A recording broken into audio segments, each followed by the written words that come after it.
В России Федерации Қаққарн административны Гуланов саттун зылды госпиталы эфсаттун доктор тадарттардар исенс коронавирус инфекция ренченты. Наридаган госпиталы ис эртен дуа ренченем кәдстен барагерцет COVID-19 инфекцин. Ренчен тамис хорз медицинун эркаст фекусын кота мобилун бира профилун госпиталы хистар. Медицинун службой Далбукон Расул Муртазалиев. На сегодняшний день в мобильном госпитале находится 32 пациентов.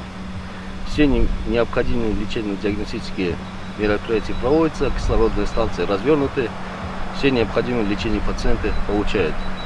Претензию медперсоналу не имеют. Мы в любое время в готовности принять новых пациентов.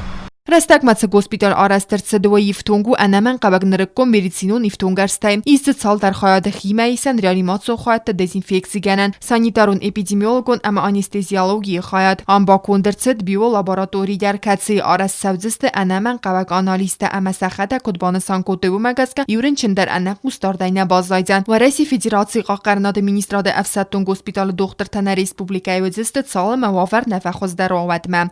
Кокойте Анжела Татата Оксана информацию нравахт абун.